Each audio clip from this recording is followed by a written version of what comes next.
Hello, everyone, and welcome to another edition of Almost Martha.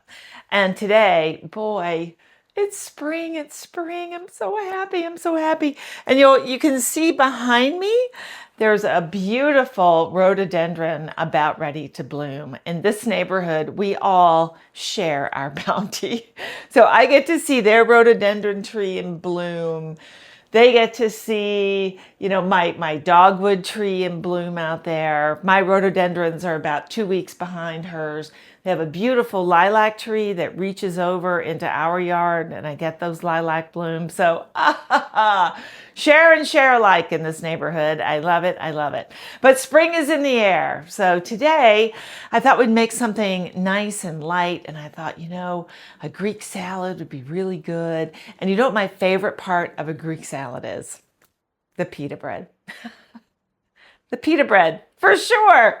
So today I'm just going to make a quick batch of homemade pita bread. It is so good. It's very easy to make, and it just will really make your meal. You can also use this pita bread to make sandwiches and all that stuff too, really nice and fresh. So hang with me and let's do it together on this beautiful spring day. Let's make some pita bread.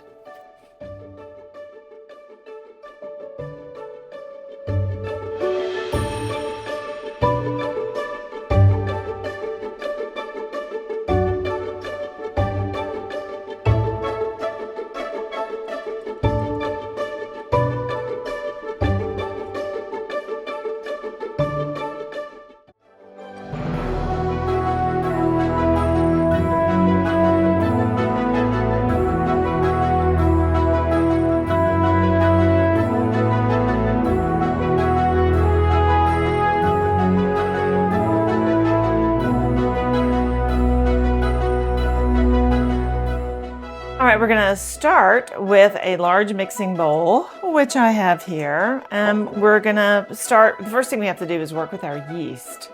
So I have 2 teaspoons of active dry yeast, which I'm gonna put right in my bowl. I have a half a teaspoon of sugar, and that goes right in. And then I have 1 cup of lukewarm water. So lukewarm, it's not hot.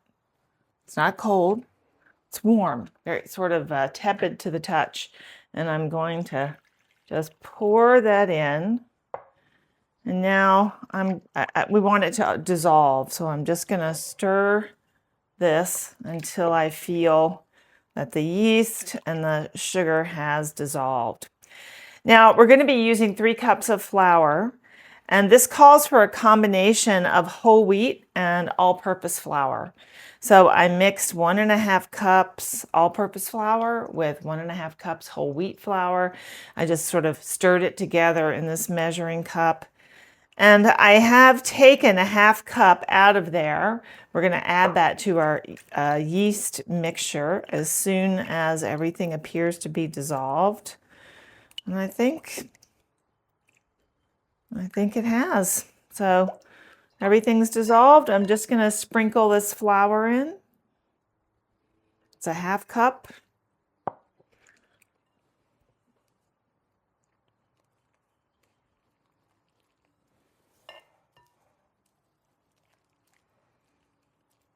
Okay. And once that flour has been added in, there'll be some lumps. You're not looking for perfection, but you want the flour to get mixed with everything, not big lumps in there. Okay. I already see the yeast starting to act. So now I'm just going to take my mixture and I'm going to put it in a warm spot, sort of out of the drafts, and we're going to let this sit for about 15 minutes. And in 15 minutes, we should see a lot of activity in our bowl, lots of bubbles and stuff coming up. So I'm just gonna stick this in the oven that's not on, but it's draft free, and we'll pull it out in about 15 minutes. Okay, so my mixture is nice and bubbly. And, it didn't look like it was reacting very much. And so I turned the oven on extremely low just to get it a little warmer in there, and I think that really did the trick. So it needs that nice warm environment, not just being away from drafts, so just something to remember. So I have 2 teaspoons of diamond crystal salt. If you're using normal kosher salt or sea salt, then just use 1 teaspoon. So I'm just going to sprinkle that in. And I'm also going to add 2 tablespoons of olive oil.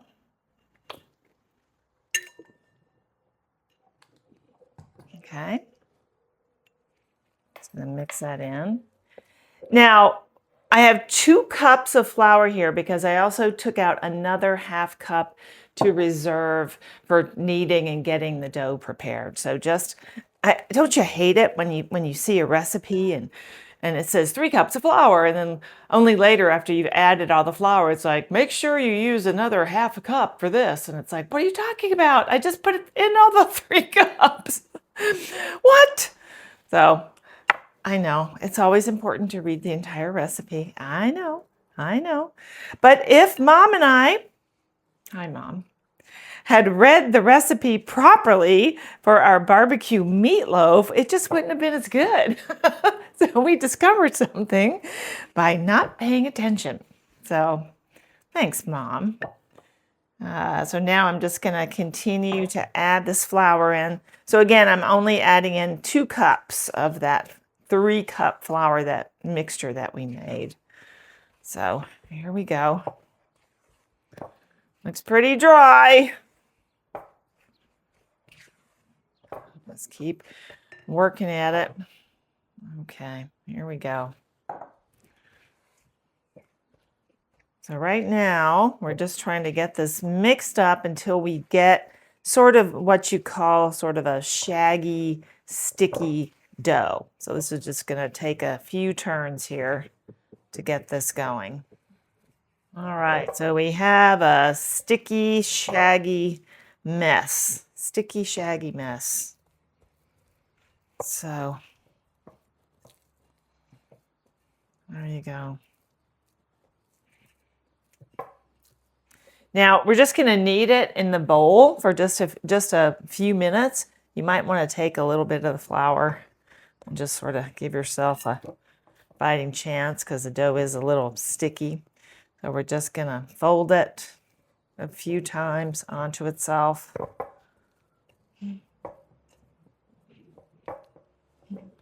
Okay. All right, I think we're good. We've incorporated all of the dry bits. It is a little bit of a sticky mess. So, but that's what we're going for. So it felt really dry earlier, but it was just the top of it hadn't been incorporated with everything down below. So I think we're good. I'm going to wash my hands, and then we're going to prepare this to do a little bit of kneading. All right, so we're going to dust our surface with just a little bit of flour. And now we're going to turn this out. And we're going to knead this just a little bit. We don't want to incorporate too much flour, but we do want to do a little bit of kneading. So we just take the bottom of our hand, the big, palm there, heel of the palm, and we're going to knead this bread just for a few minutes. Nothing drastic. Not really enough to, pull the KitchenAid in for. You just want it to, you can sort of feel how the dough changes under your hand. So right now we're just looking to get this bread a little smooth. I think we have accomplished that. So now we're going to let this dough rest for just a minute. So I'm going to cover it with a towel. I have my little tea towel here, given to me by some very good friends. And I'm going to cover this, and we're going to let this dough rest for 10 minutes. All right, now we've let our dough rest for 10 minutes. I'm just gonna put a little more flour down. We are gonna knead again, but not very much. Just for a couple of minutes. We're gonna do the same thing. Fold it over, knead again, right with that heel of your palm. Feels very elasticy. That's good. Okay. All right.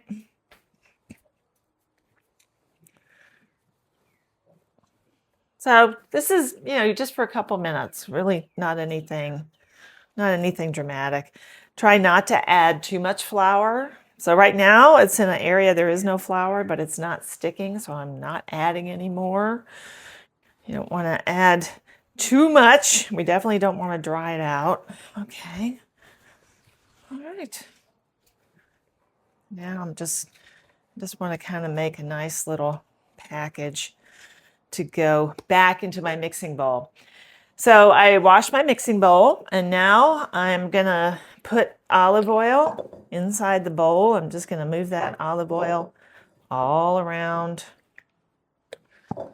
because we're gonna let this rise again. It's gonna rise again. All right, now take this, put it right in the bowl, sliding around. I want to make sure that the whole thing gets covered in olive oil. So I'm just gonna flip it in the bowl just a couple times. It's definitely got olive oil all the way around. I think we're good. Okay, that makes a nice little package. All right, so the next thing we're gonna do is we're gonna cover it with plastic wrap.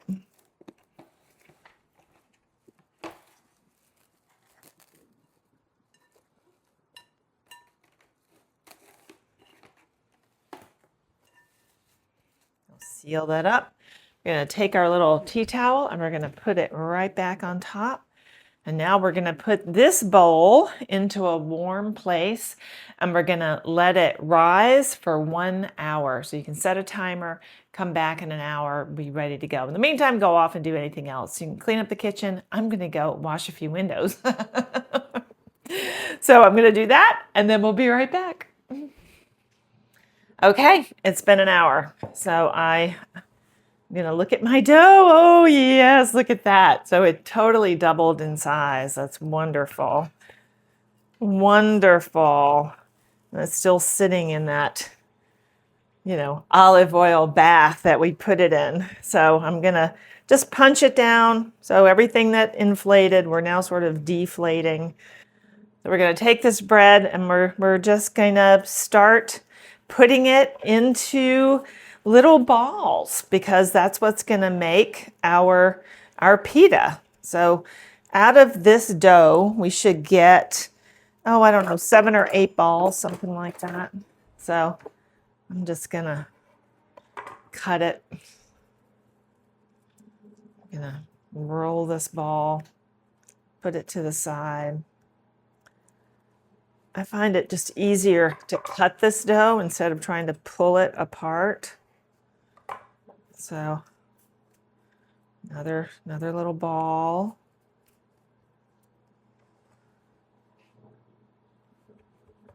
And they should be, of similar size, but you don't have to be totally exact. You might want some small pitas too.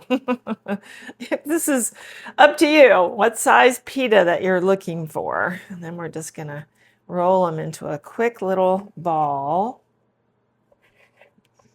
Small ones, big ones. Okay. So 1, 2, 3, 4, 5, 6, 7. So I'm getting a bit more. Some of these are a little small. So and that's okay. So I have my oven on, it says turn it to 475. Mine only goes up to 450. So I've got the convection on, which will make it feel much hotter in there. So that's fine. That should work just fine. Okay, So it's also great if you have a pizza stone to put the pizza stone in the oven and let the pita bake on that. You're not going to be able to bake very many at a time. Now you can do this in the skillet too, but I think baking is good. So just have a little patience and we'll bake these off. But the first thing we're going to do is this dough is like a toddler.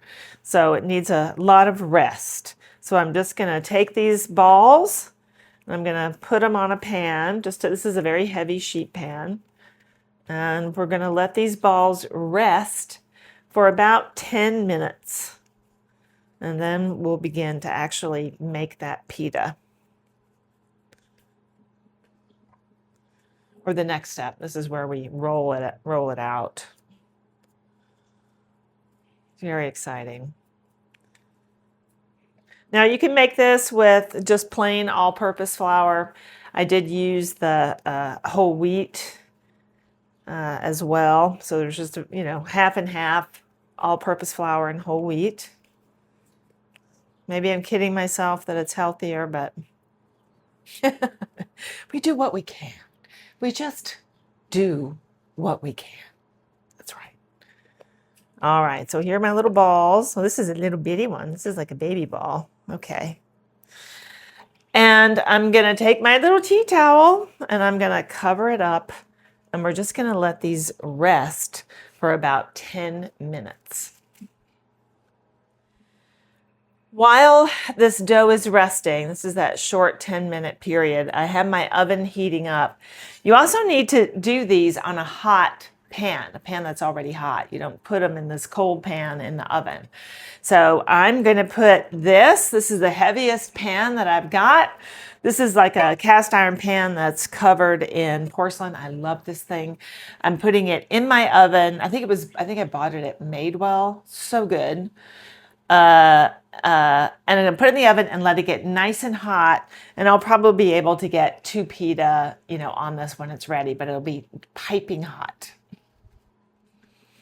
All right, here we go. I'm going to take one of my little rested balls and we're just going to roll it out. It says flour your rolling pin. I got this recipe from Mediterranean Recipes, which makes sense. And I'll make sure I give them a thank you when I put the recipe on the website. So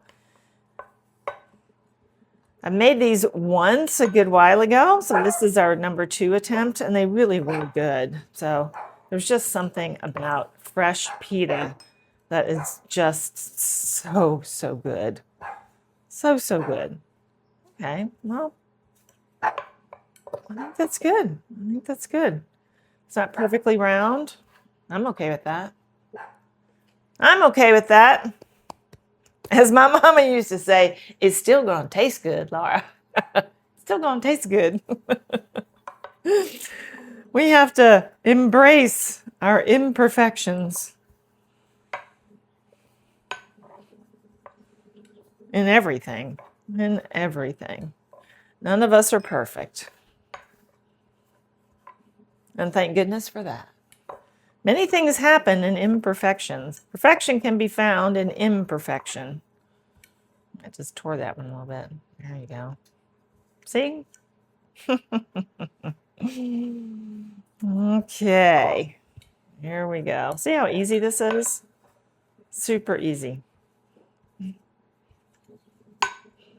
The first time I thought that our local little, Greek restaurant had the best pita. And then later I realized it's like, why that pita is so good? It's because it's fresh.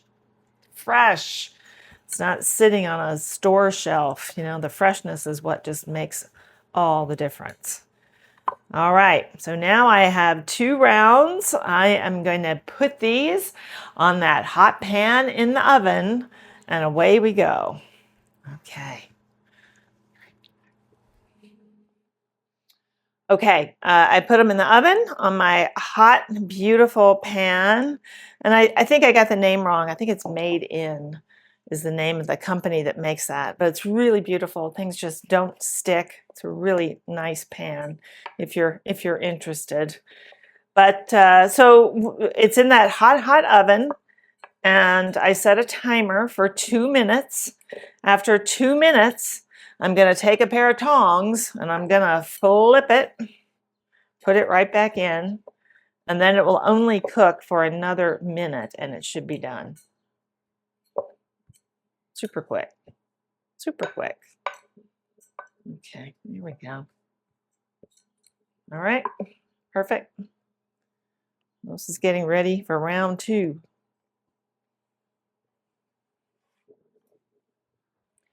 See how beautiful they have puffed up? They totally look like pita, don't they?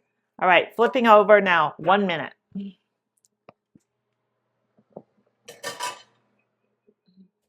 All right, here we go.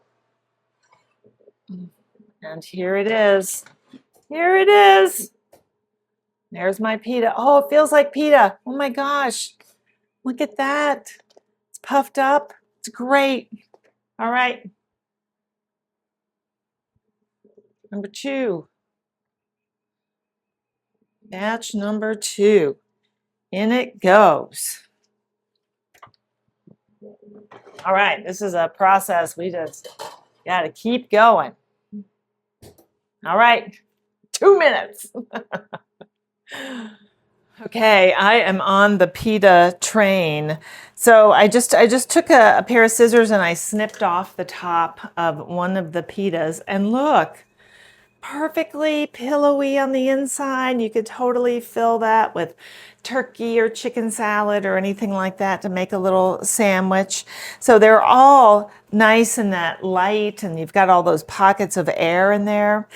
So I took a little bit of olive oil and I sprinkled a little Maldon sea salt on there, which is what I like. My husband likes butter, but I'll do a little olive oil with a little bit of salt.